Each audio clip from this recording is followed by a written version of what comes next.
les seigneurs, pour votre édification, croissance spirituelle et le salut de vos âmes, retrouvons-nous chaque mercredi à 16h30 pour le culte d'enseignement, vendredi à 17h juste pour le culte de délivrance.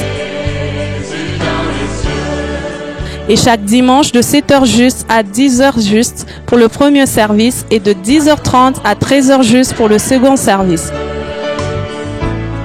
Nous sommes au numéro 30 de l'avenue des Cimetières au quartier Bel-Air dans la commune Kampemba à Lubumbashi. Cordial bienvenue à l'église Bread of Life Congo, paroisse mère, et que Dieu vous bénisse.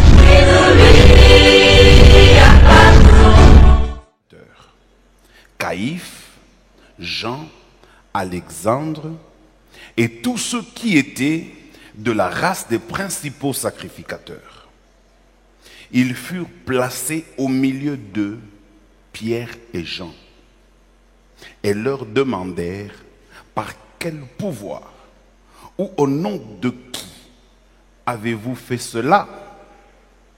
Alors Pierre, rempli du Saint-Esprit, leur dit: chef du peuple et ancien d'Israël, puisque nous sommes interrogés aujourd'hui sur un bienfait accordé à un malade, afin que nous disions comment il a été guéri. Parole du Seigneur au nom de Jésus-Christ. Ce qui m'intéresse aujourd'hui ici, c'est la dernière partie, 8 et 9.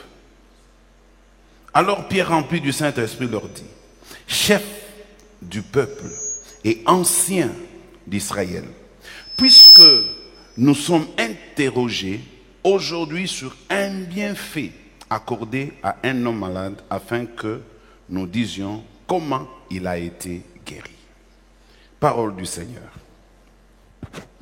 Avant que je ne puisse entrer en profondeur dans le détail de mon message, je voudrais souhaiter à Maman Gisèle joyeux anniversaire. Que Dieu te bénisse. J'espère que vous lui avez souhaité. Ils l'ont fait, hein? Ah, ils l'ont fait, hein? C'est bien. J'ai manqué, moi. J'en profite pour te le dire. Ça coïncide aussi les jours que tu as travaillé à la modération, hein? Donc Dieu savait. Qu'il te bénisse abondamment et qu'il te donne tout ce que tu n'as pas. J'ai intitulé mon message « L'arbre de la connaissance du bien et du mal ». Vous savez, quand il s'agit de parler de l'arbre de la connaissance du bien et du mal, tous nous allons directement dans le livre de Genèse. L'arbre de connaissance du bien et du mal était à côté de l'arbre de vie. Vous savez l'histoire d'Adam et Ève, comment Dieu créa le monde et comment à la fin, il a demandé à l'homme de manger de tous les arbres qui se trouvaient dans le jardin. Et quant à ce qui concernait les arbres qui étaient au milieu du jardin, Dieu avait dit à l'homme: tu n'en mangeras point. Mais il va arriver que le diable, sournoisement, il va se déguiser en serpent et il va s'approcher de Ève, et Ève va manger l'arbre de la connaissance du bien et du mal. Et du coup, Dieu va intervenir pour retirer l'arbre de vie afin d'empêcher à ce qu'il mange également l'arbre de vie. Parce qu'en mangeant l'arbre de vie, l'homme resterait en vie éternellement. Avant, je ne comprenais pas pourquoi Dieu avait empêché à l'homme de manger à l'arbre de vie. Ça lui faisait quoi si l'homme avait mangé l'arbre de vie? C'est après que je comprendrai que c'était plutôt à cause de la situation dans laquelle l'homme s'est trouvé. Ça veut dire que Dieu a compris ce que je vais essayer de développer aujourd'hui. Que Dieu vous bénisse. Alors, je vais essayer de développer aujourd'hui, quand je prends le texte que nous avons lu, je suis dans Actes chapitre 4, versets 5 à 9. Ici, il s'agit, pour la petite histoire, de l'apôtre Pierre. Vous vous rappelez, après la Pentecôte, ce qui va se passer. L'apôtre Pierre était, avec Jean, sorti pour aller au temple. Et la fameuse porte du temple que tout le monde connaît. Le temple avait beaucoup de portes. mais la porte la plus connue de nous tous, c'est celle que nous appelons la porte la Belle. Parce qu'il s'est passé un problème ce jour-là. Il y avait ces boiteux qu'on avait l'habitude de déposer là-bas régulièrement, afin qu'ils puissent demander de l'aumône. Et puis un jour est arrivé, Pierre et Jean, c'était à l'heure du culte, ils étaient en train de se rendre au culte, au temple. Et c'était vers la 9e heure. À l'époque, les gens comptaient à partir de 6 heures comme étant la première heure, jusqu'à 9 qui pouvait être l'équivalent de 15 heures. Donc on comprend tout de suite que les cultes dans le temple se déroulaient autour de 15 heures, peut-être jusqu'à 17 heures, parce qu'à leur époque, il n'y avait pas d'éclairage. Ils devaient arrêter les cultes très tôt, afin de vite rentrer à la maison avant qu'il ne fasse nuit. Alors quand ils sont arrivés à la porte dite la Belle, ils ont trouvé un paralytique. Et le paralytique a tendu la main pour demander de l'aumône. Ils ont constaté cette main tendue. Et puis du coup, ils ont regardé dans leur poche s'ils avaient quelque chose pour donner à ce paralytique. Ils n'avaient jamais eu l'intention de faire quelque chose pour ce paralytique. Et si je rentre dans la Bible, je crois qu'après le baptême de la Pentecôte, c'est la première fois que les disciples viennent de sortir et c'est la première fois aussi qu'ils sont en face d'un cas difficile. Et ils se retrouvent là, ils se vérifient dans les poches, ils ne trouvent rien qu'ils pouvaient donner à cet homme.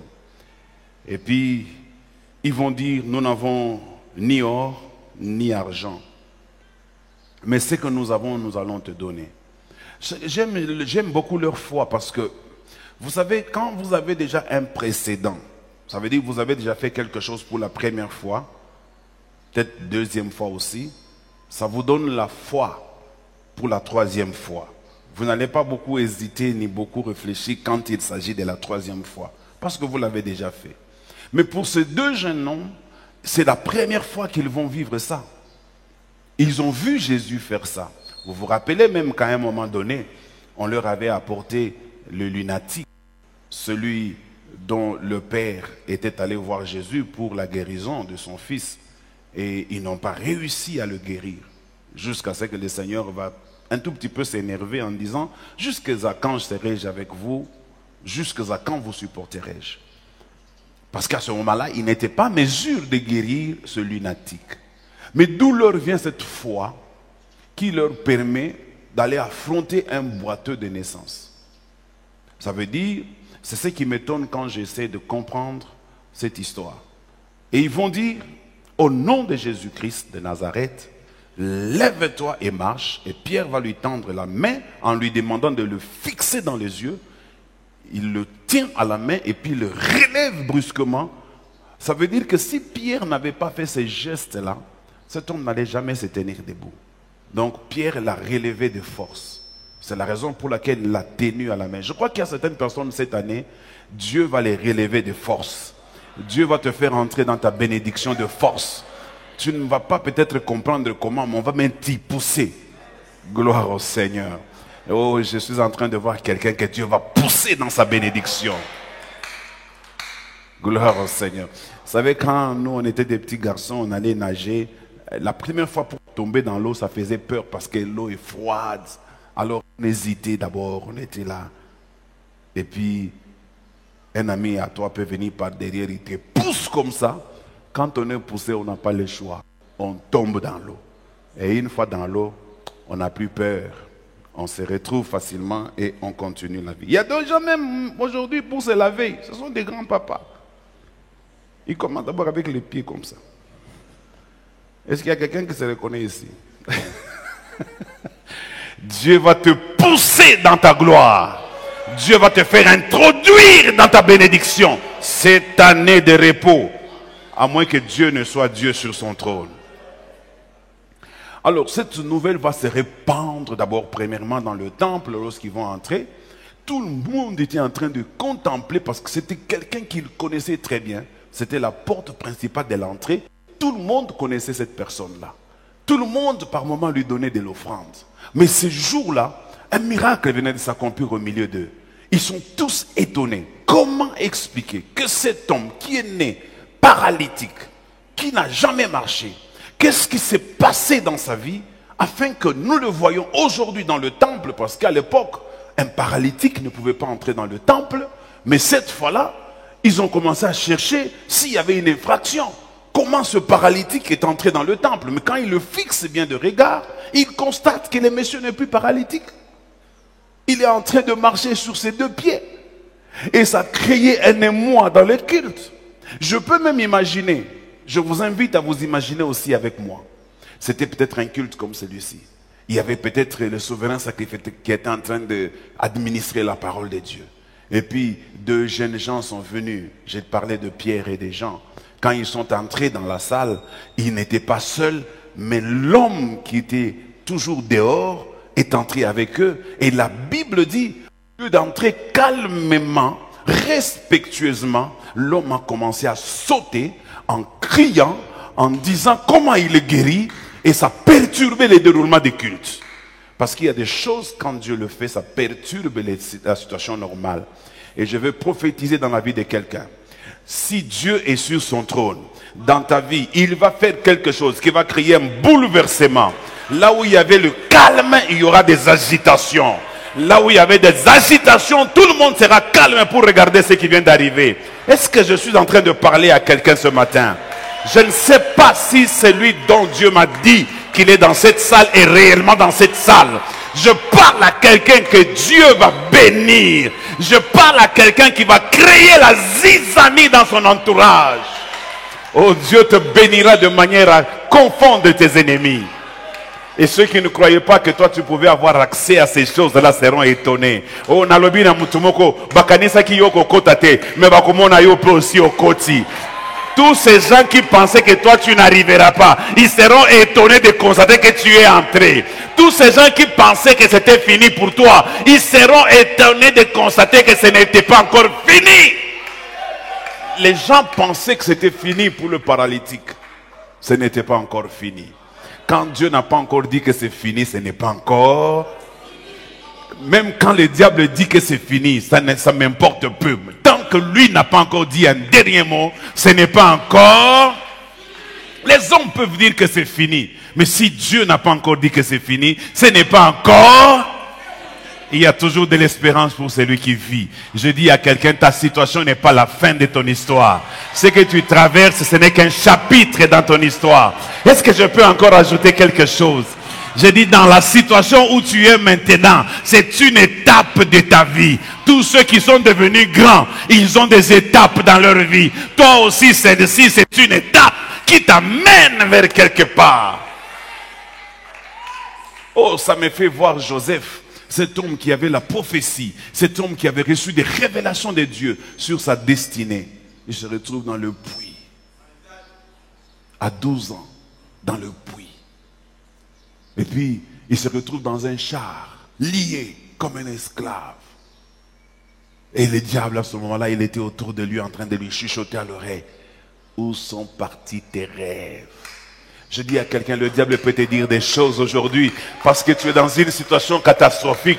Mais le diable, ce qu'il ne sait pas, c'est que Dieu va se saisir des situations que le diable te crée dans la vie afin de les transformer, afin de les changer. Le mal que vous m'avez fait, Dieu l'a changé en bien. Et j'aimerais que quelqu'un acclame le Seigneur. Parce que le mal que les sorciers te font, Dieu le changera en bien. Aïe, aïe. Est-ce que je peux encore parler? Encouragement pour que je parle encore. Le mal qu'on t'a créé, Dieu va le changer en bien. Tes ennemis sont en train de faire quelque chose, mais ils ne savent pas qu'en le faisant, ils sont en train de te propulser dans ta bénédiction.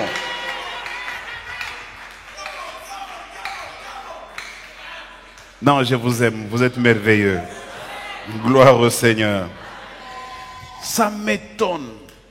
Quelqu'un qui a fait un tel geste, une telle bénédiction, un tel bien, qu'il soit objet de jugement. Le paralytique, vous l'avez toujours. Vous lui donniez toujours de l'argent. Parfois même, il était gênant. Un jour, il s'était très rapproché de la porte. Vous avez envoyé les protocoles pour dire, non, ne dérange pas l'entrée, mets-toi un peu à l'écart. Il était gênant. Il n'amenait jamais la dîme. Vous étiez là, sans rien faire pour lui. Mais Dieu relève cet homme, qui deviendra responsable désormais, qui prendra soin de sa famille, qui prendra soin de ses enfants. Cet homme qui reviendra aussi, qui n'avait jamais vu le temple, parce qu'on dit qu'il était boiteux de naissance. Et chez les Juifs, c'était très rigoureux. Dans ces conditions-là, tu n'entres pas. C'était la première fois qu'il découvrait le temple. Mais ça vous énerve, vous. Vous savez, parfois quand Dieu bénit certaines personnes, il y a aussi certaines personnes qui sont énervées.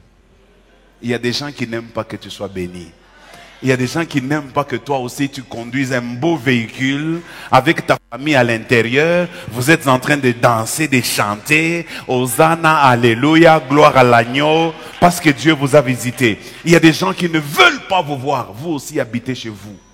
Ils veulent que vous soyez toujours des locataires. Ils veulent que vous soyez toujours en train de dépendre d'eux. Ils veulent toujours que vous soyez des personnes risibles qui vivent de la mendicité. Quel est le mal dans cet homme? Qu'est-ce qu'on lui a fait de mal?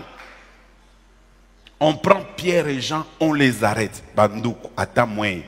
Ata banafunganaka. Ni mambo ya vile banafungianaka. Mambo ya kufungiana na bwingi. Mwe mambo ya kufungiana paka ile Pierre na Jean banafanya. Ine nyuma kunini. Voilà le monde dans lequel il se trouve. Alors je comprends pourquoi maintenant Dieu n'avait pas voulu que l'homme, après qu'il ait mangé à l'arbre de la connaissance du bien et du mal, que l'homme vive éternellement. Pourquoi? Parce que après avoir goûté à l'arbre de la connaissance du bien et du mal, au lieu que l'homme apprécie le bien, aille vers le bien, mais l'homme a tout aussi développé le mal. C'est comme ça que la Bible dit quelque part, le cœur de l'homme est sans cesse tourné vers le mal. Le cœur de l'homme est sans cesse tourné vers le mal. Quand je méditais sur cette parole, je me dis, Pierre va leur poser la question. Il dit, puisqu'il est question, vous nous interrogez. Et puis, regardez, ils ont même convoqué les Sanhédrins. Écoutez toutes les personnes qu'ils ont convoquées. Ils ont convoqué premièrement, ils assemblèrent à Jérusalem les anciens, les chefs du peuple, les scribes, le souverain sacrificateur, Caïphe, Jean, Alexandre et tous ceux qui étaient de la race des principaux sacrificateurs. Ça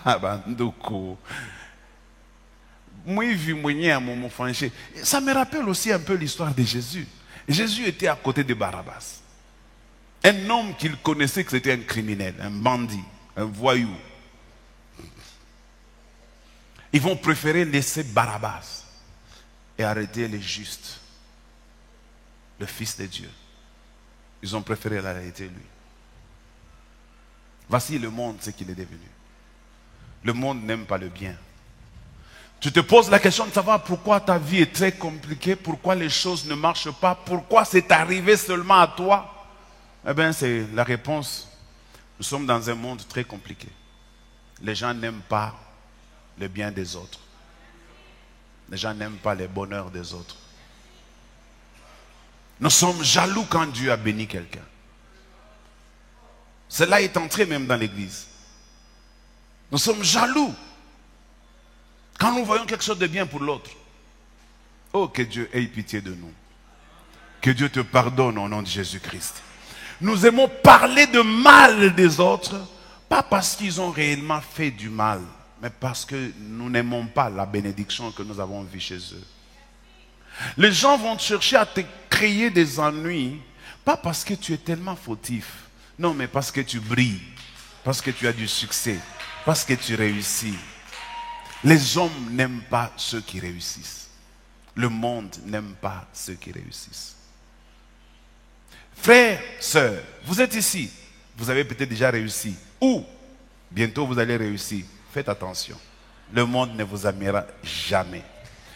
Quelqu'un peut te donner à manger, t'habiller, te nourrir, payer ton loyer, mais tu ne l'aimes pas. Expliquez-moi. Comment se fait-il que je peux avoir un parent que je prends en charge mais qui me combat? Comment? Expliquez-moi. Un enfant que je nourris, c'est mon fils, c'est ma fille. Elle est dans la sorcellerie et sa mission c'est de me manger. Regardez le monde où il est arrivé aujourd'hui. Exactement. Regardez le monde. Nous commençons à nous méfier les uns des autres. Nous ne savons pas à qui faire confiance. Les gens de bien ont diminué. Et la Bible dit au dernier temps, les gens seront ennemis des gens de bien. Écoutez ça. Ennemis des gens de bien. Donc le monde souhaiterait garder les mauvais, les méchants. Regardez ce que nous sommes devenus, mes amis.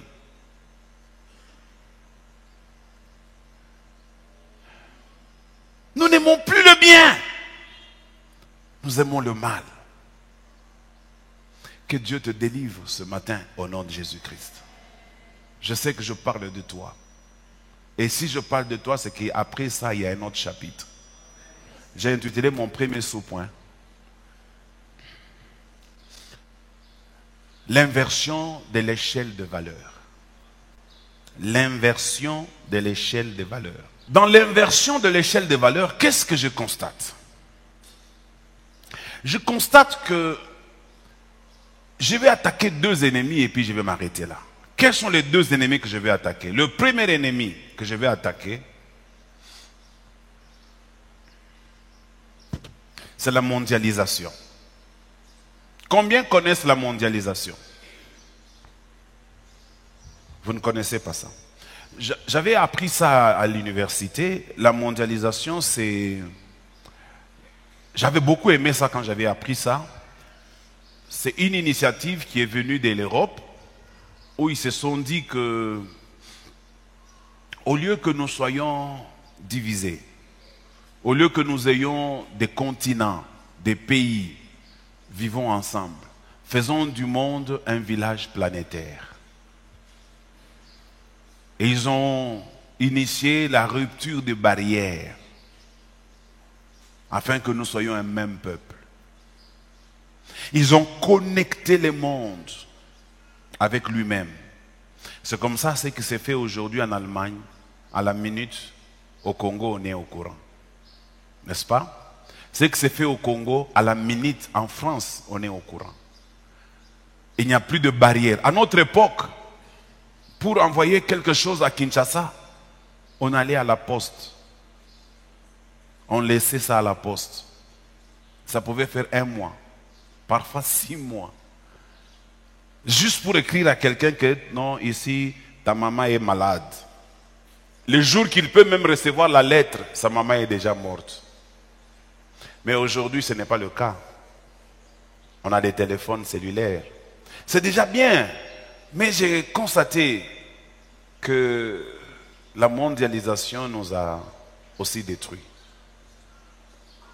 Parce que nous commençons à prendre n'importe quoi. Nous prenons tout ce que nous voyons chez les Indiens, tout ce que nous voyons chez les Chinois, tout ce que nous voyons chez les Occidentaux, tout ce que nous voyons chez les Américains, et nous le prenons comme tel. Nous mangeons tout. C'est comme ça que le monde entier est détruit. Réseaux sociaux, deuxième problème. Les réseaux sociaux. C'est bon quand ça permet de promouvoir la parole de Dieu, la connexion entre nous. Mais c'est mauvais aussi quand ça veut nous détruire. Aujourd'hui, notre foi est en ballottage. à cause des réseaux sociaux. Le mal est de plus en plus important dans le monde. Regardez, je vous donne une illustration rapidement. Je poste sur ma page Facebook une prédication. Sur la même page, je poste un scandale.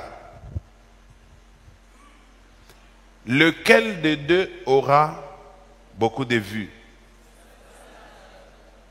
Voilà là où nous sommes. Notre cœur est penché vers le mal. Nous ne voulons plus le bien. Alors si je vous en parle aujourd'hui, c'est pour que nous puissions changer dans cette église. Que Dieu nous change totalement et intégralement au nom de Jésus-Christ. Je vais toucher à 2-3 petites choses et puis je vois le deuxième point, je termine mon message. Les 2 petites choses que je veux toucher, c'est quand je regarde la société aujourd'hui, le Congo en particulier,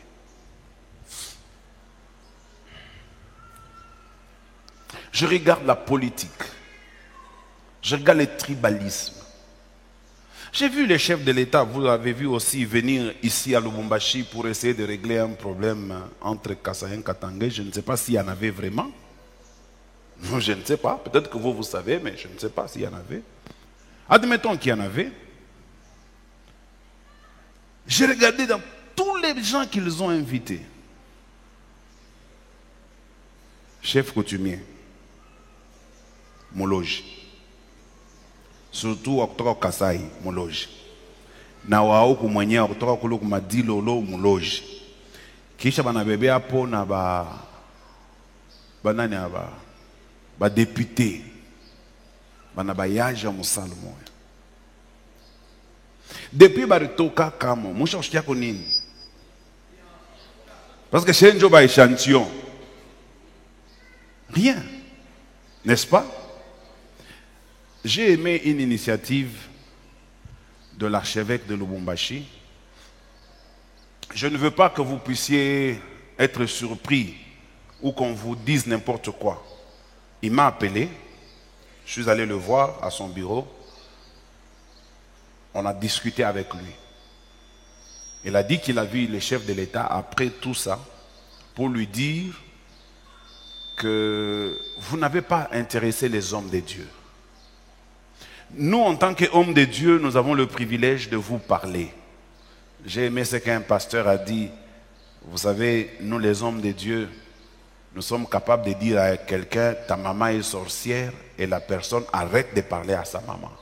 Ça veut dire que nous avons une forte influence sur vous.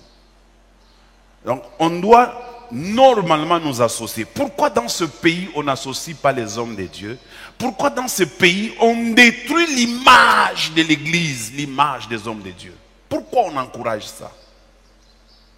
Et ça me fait peur, parce que je ne sais pas où nous allons avec ça. Ah, il m'a intéressé pour que nous puissions, ensemble avec lui et d'autres églises, que nous puissions réunir les différentes communautés, que nous puissions étudier spirituellement qu'est-ce qu'il faut faire pour régler la situation. J'ai aimé l'initiative. Je lui ai posé la question, pourquoi tu m'as appelé moi? Il m'a dit, nous avons de vos échos et quelqu'un de Kinshasa nous a donné ton numéro. J'ai dit, waouh. Là n'est pas mon problème. Voici mon problème. Comment expliquer que dans un pays, moi, je suis de père Katangé, j'en suis fier, et de mère Kasaïenne, j'en suis fier. Je ne regrette pas d'être né d'une Kasaïenne. Mes grands-parents sont des Kasaïens. Mes oncles sont des Kasaïens. Mes tantes sont des Kasaïennes. Je grandis avec le Kassaïen dans mes oreilles. Vous ne changerez jamais ça. Bon, maintenant, nous, vous allez nous amener où?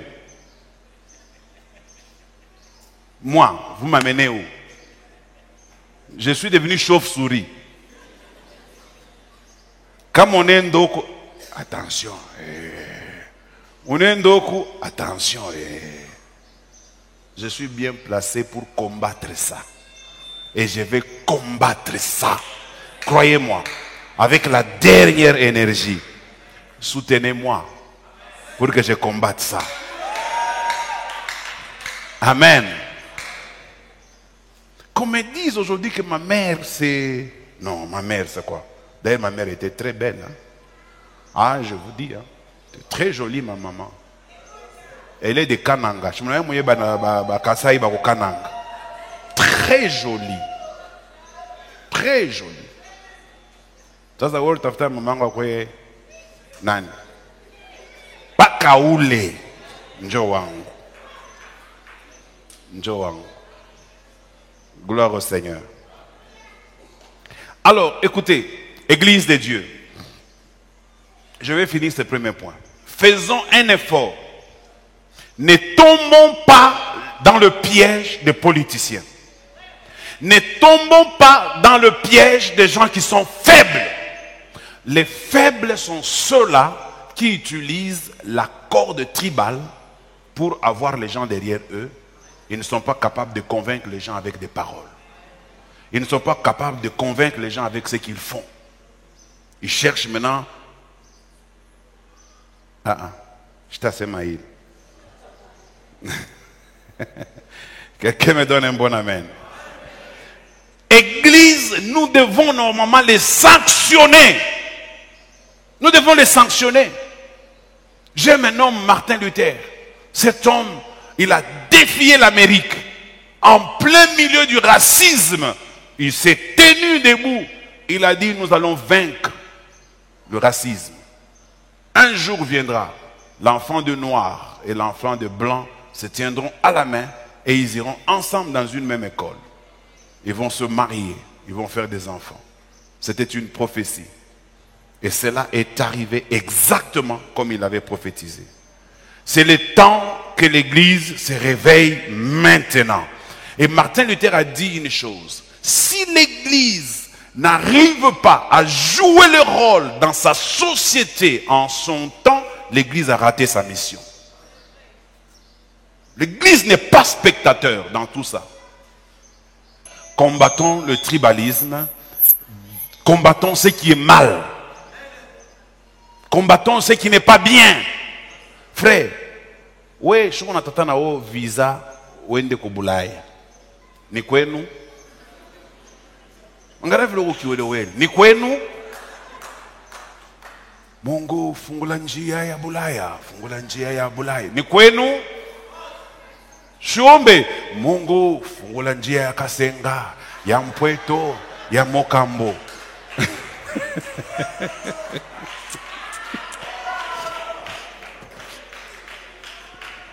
Alléluia. Je crois que nous devons combattre cela. Nous devons combattre cela. Et moi, je combattrai cela. Deuxième point que je vais attaquer. Ça, c'était juste une parenthèse. J'ai intitulé mon deuxième point, sous-point, la bienheurance. Bienheurance.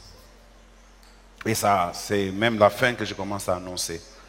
Dans 15 minutes, je vais terminer. La bienheurance. La bienheurance, il y a le mot bien et puis heurance. Heurance vient de l'adjectif heureux. La bienheurance, bienheureux. Ça veut dire,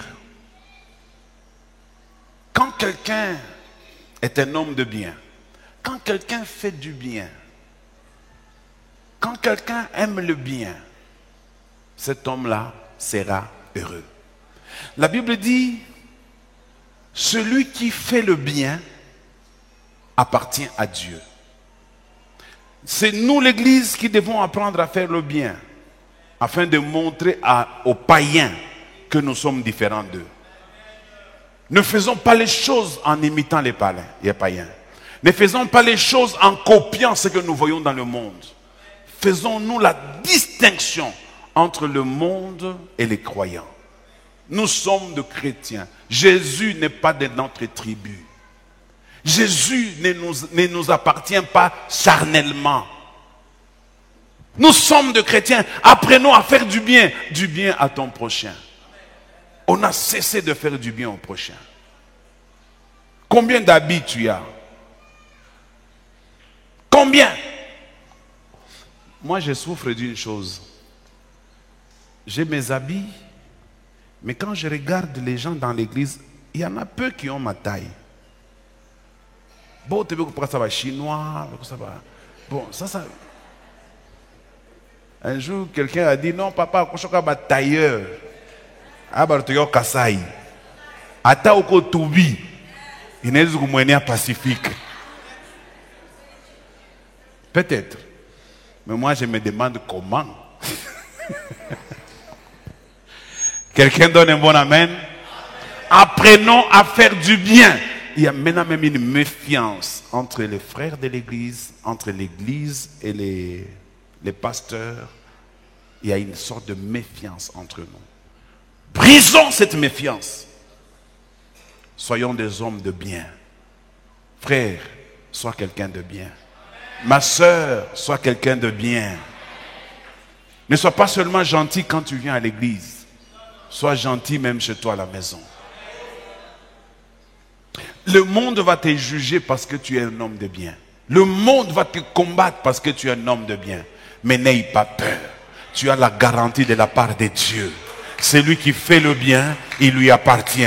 Celui qui fait le bien, Dieu le protégera. Celui qui fait le bien, Dieu le bénira et il vivra dans la félicité, dans le bonheur.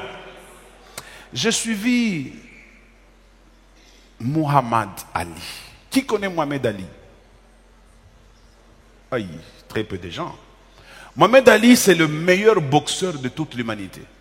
C'est l'équivalent de Pelé dans le football. Mohamed Ali, d'abord il était élégant, c'était un noir américain. Il était très élégant. Il était dans une conférence. On m'a envoyé cette vidéo. Dans cette conférence, il y avait beaucoup de blancs et quelques noirs. C'était vers les années 70. C'est là qu'il a régné. Il était même venu au Congo pour faire un combat contre George Foreman en 1970, je crois. Hein? Combien? 74, hein? Quelque chose comme ça. Il était venu au Congo. Et Mobutu, notre cher président à l'époque, il avait acheté ces combats. Le monde entier est venu à Kinshasa. C'est comme ça que le combat a eu lieu à Kinshasa. Alors, il m'a marqué, moi, à l'époque, je devais être dans les 10 ans. Il m'a beaucoup marqué cet homme-là. Et puis, je reviens d'abord dans son interview, on lui pose la question par un petit enfant de à peu près 8-9 ans. L'enfant lui pose cette question.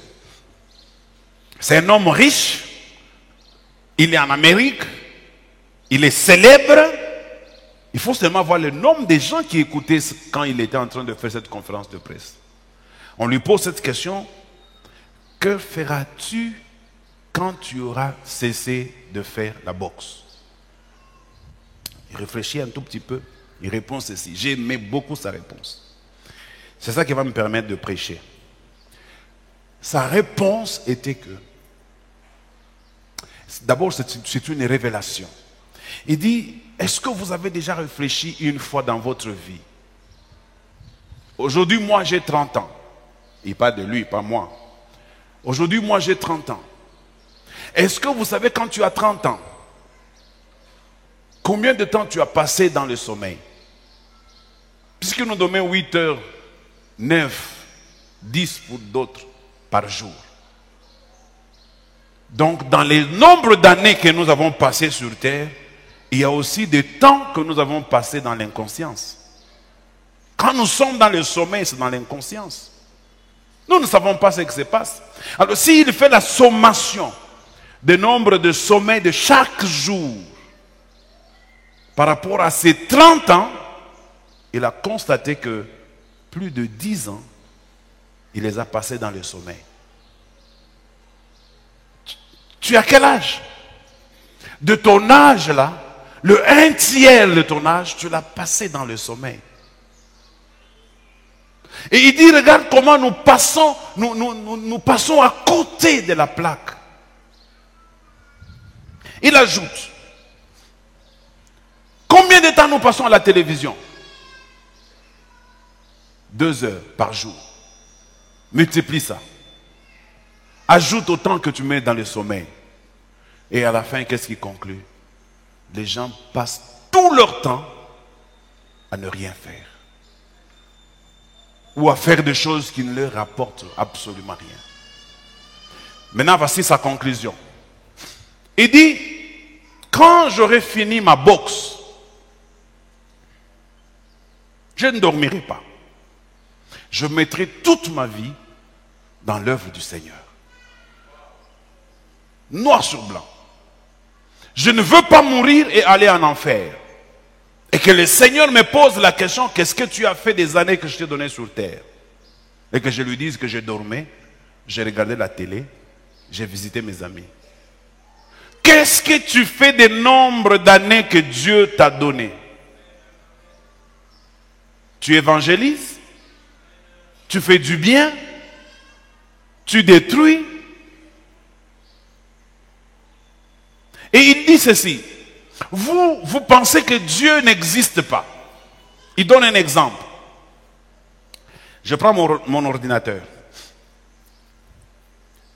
Qui croit que cet ordinateur s'est créé lui-même? Ou que mon costume ici, bon, par un accident de la nature, de l'univers, mon costume s'est créé. Si je vous dis ça, est-ce que vous allez me croire? Qui croit qu'une montre peut exister d'elle-même? Ou que le micro ici, un jour il y avait un cataclysme, et puis le micro est né. Il dit, même les bâtiments, tout ce que nous voyons, il y a quelqu'un qui a créé ça, c'est l'homme. Mais comment expliquer que l'univers, la lune, les étoiles, les hommes soient venus du néant? Il dit, vous risquez de brûler en enfer. Il y a un Dieu au ciel. Et moi, je crains ces dieux-là. À cause de lui, j'arrête de faire le mal. À cause de lui, j'abandonne tout le chemin que j'étais en train d'emprunter. À cause de lui, je veux être une bénédiction pour mon prochain. Je veux dire à quelqu'un, sois une bénédiction pour quelqu'un. Nous nous accrochons à la vie pour rien. Nous nous battons pour des choses inutiles. Et les choses précieuses, nous les abandonnons pour qui? Je reviens maintenant à mon texte. Qu'est-ce que Pierre et Jean ont fait? Est-ce que vous savez qu'on les avait chicotés? On chicote quelqu'un parce qu'il a guéri un paralytique. Ah, je ne comprends pas. Je veux comprendre quelque chose. Ça veut dire dans ce monde, il y a des gens qui nous combattent parce que nous avons fait du bien à quelqu'un. Il y a des jugements qui se font dans le monde de ténèbres parce que j'ai fait quelque chose de bien. Frère, la bonne nouvelle est celle-ci. La Bible dit, ne vous lassez pas de faire le bien. Ne nous lassons pas de faire le bien. Car notre Dieu va nous consoler, il va nous récompenser. Et je dis à quelqu'un, si tu arrêtes de faire le bien, tu manqueras une grande bénédiction. Je t'invite à changer d'attitude après le culte de ce matin. Change complètement ton attitude. Pierre s'élève au milieu de tous ces gens. Il leur dit, chef du peuple, ancien d'Israël, puisqu'il est question de nous interroger sur un bienfait qui a été fait à un homme malade, alors je vais vous parler. Frère, quand tu fais quelque chose de bien, que le monde s'élève, que le monde te combatte, ne recule pas, continue d'avancer, Dieu sera de ton côté. Même si tu souffres parce que tu es un homme de bien, n'arrête pas. Même si les gens sont ingrats, les gens sont toujours ingrats. Même quand tu fais quelque chose de bien, ils ne reconnaîtront pas. même quand tu fais quelque chose, les gens aiment retenir toujours le mal. N'arrête pas de faire le bien. Fais le bien. Va de l'avant. Changeons le monde. Change ta famille. Trouve du temps avec ton épouse, tes enfants. Tout. Moi, je dis toujours à mon épouse, je suis celui qui reste le plus de temps à la maison. Pourquoi? Si je ne suis pas au bureau à l'église, je suis chez moi à la maison. Je vais aller faire où? Faire quoi? Je suis chez moi. Même si je n'ai rien à faire, je regarde la télé. Je lis la Bible. Je prends un livre. Je lis un livre. J'appelle les gens. Je prie pour les gens. Si je sors en dehors de l'église, je vais visiter un malade pour prier pour lui. Ou je vais pour quelqu'un qui m'a appelé qui est en détresse. Alors je vais vous inviter à trouver du temps aussi d'être un homme pour lequel, quand tu ne seras pas là, que ta famille dise, nous avons perdu quelqu'un. Je suis sûr que le jour que je ne serai pas là, ma famille sera inconsolable. Parce qu'ils savent qui j'ai été pour eux. Je suis convaincu. S'ils ne me pleurent pas bien, je vais revenir.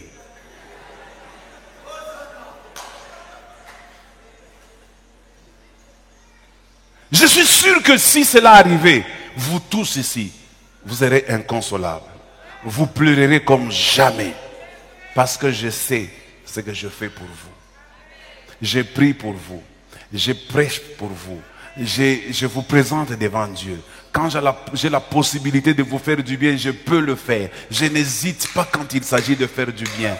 Et puis, écoutez, quand on fait du bien à quelqu'un, on est satisfait. Cette satisfaction ne t'en prive pas. Elle te donnera une bonne santé. Elle va te rajeunir. Elle va te changer totalement. Elle va t'apporter beaucoup de bonheur. Il y a de bonheur à donner qu'à recevoir. Il y a de bonheur quand on fait du bien à quelqu'un que quand on a fait du bien sur toi. J'ai rarement des gens qui ont fait du bien sur moi. Rarement. Rarement. Mais je ne m'en plains pas. Parce que je sais que moi, Dieu m'a établi pour faire du bien. C'est mon devoir de faire du bien. C'est ma nourriture de faire du bien. J'aime bien faire du bien. J'aime voir l'autre dans la joie. J'aime voir l'autre dans la paix. J'aime voir l'autre jouir de sa vie. Je ne suis pas le Christ, mais je lui ressemble. Tu me donnes un bon amen. Alors je dis à quelqu'un, si tu as compris mon message d'aujourd'hui, à partir de maintenant, la cloche commence. L'horloge est mise en marche pour t'amener dans un changement littéral des choses que Dieu est en train de préparer pour toi. Et il y a des choses qui ne peuvent pas t'arriver aujourd'hui parce que c'est toi qui les bloques. Libère ce que tu as entre tes mains et Dieu te donnera ce qu'il détient dans ses mains. Je méditais sur un passage, je vais terminer par là. Ce passage dit, dans la main droite de Dieu se trouve la longue vie. Et dans la main gauche se trouvent les richesses et la gloire. Dans les deux mains, ici il y a la longue vie et là il y a les richesses et la gloire. Comment je peux prendre la longue vie dans les mains de Dieu et comment je peux prendre la richesse et la gloire? C'est facile. Quand quelqu'un a quelque chose à la main, il ne peut pas recevoir quelque chose d'autre sans libérer ce qu'il a dans ses mains. Si tu veux que Dieu te donne la richesse, la gloire, apprends à donner à Dieu. Comme ça, il sera obligé d'ouvrir sa main. En ouvrant sa main pour prendre ce que toi tu donnes, il libère la longue vie, il libère les richesses, il libère la gloire. Et regarde les choses que tu t'es prives. Tu t'es privé de toutes ces choses. Soyons une église révolutionnaire. Soyez bénis mes frères. Soyez bénis mes sœurs. Maintenant écoute. Oublie tout ce que tu as fait dans le passé. Moi aussi. Parce que dans le passé, on a fait beaucoup d'erreurs. Oublions. Tournons la page. À partir de maintenant, c'est une chance que Dieu te donne pour corriger les choses, pour repartir à zéro. La bonne nouvelle, c'est que tu peux avoir perdu 40 ans dans le mal et tu prends la décision aujourd'hui, dans les années qui viennent, tu ne mettras pas 5 ans sans voir un changement total dans ta vie. Regarde-moi quand j'étais païen. J'étais païen jusqu'à l'âge de 30 ans. 30, 33 ans. J'étais païen. Mais quand je donnais ma vie au Seigneur, à cette époque-là, toute ma vie a changé le même jour. Je n'ai pas attendu que Dieu me donne des voitures, que Dieu me donne de ceci. Dès le moment où j'ai reçu le Seigneur Jésus dans ma vie, vous ne savez pas la joie que ça m'a procuré. La joie d'appartenir au Seigneur. La joie de lui servir. La joie d'être son fils, son enfant bien-aimé. Frère, quand tu as rencontré le Seigneur, quand tu fais quelque chose de bien, même si tu n'as pas encore vu les conséquences en retour, que ton cœur soit soulagé, que ton cœur soit consolé et que toutes les maladies qui étaient dans ton cœur, dans ta vie, commencent à quitter ton corps, commencent à quitter ta vie au nom de Jésus-Christ. Parce que quand tu fais du bien, Dieu prend soin de toi. Il dit, celui qui arrose sera lui-même aussi arrosé. Apprenons à arroser dans la vie des autres la même dosage d'arrosage. Dieu nous arrosera aussi avec le même dosage. Si tu arroses avec de l'eau chaude, Dieu va t'arroser avec de l'eau chaude. Si tu arroses avec du jus, Dieu va t'arroser avec du jus. Si tu arroses avec du miel, Dieu va t'arroser avec du miel. Si tu arroses avec de l'argent, Dieu va t'arroser avec de l'argent. Si tu arroses avec la prière, Dieu priera aussi pour toi. Je dis à quelqu'un, tu ne perdras pas ta vie, car Dieu prend plaisir quand tu fais du bien. Surtout quand tu le fais en son nom. Tu ne perdras pas le temps. Tu ne regretteras pas. Un bienfait n'est jamais perdu. Un bienfait n'est jamais perdu. Même si toi tu l'as oublié, il n'est pas perdu. Un jour viendra. Dieu se souviendra même de tes enfants. Vous n'avez jamais constaté qu'il y a certaines personnes, Dieu bénit l'homme et bénit les enfants de ses enfants. Mais regarde-toi dans ta lignée. Qu'est-ce qui bloque? Le mauvais cœur. Tenons-nous debout. Je veux que tu pries en disant, Seigneur, je prends la décision de changer. À partir d'aujourd'hui, je change littéralement. Je veux changer, je veux commencer à faire du bien. Je veux t'appartenir. Je veux que ma vie t'appartienne. Au nom puissant de Jésus-Christ, commence à prier. Bien-aimés dans les Seigneurs, pour votre édification, croissance spirituelle et le salut de vos âmes, retrouvons-nous chaque mercredi à 16h30 pour le culte d'enseignement, vendredi à 17h juste pour le culte de délivrance. Et chaque dimanche de 7h juste à 10h juste pour le premier service et de 10h30 à 13h juste pour le second service. Nous sommes au numéro 30 de l'avenue des Cimetières au quartier Bel Air dans la commune Kampemba à Lubumbashi.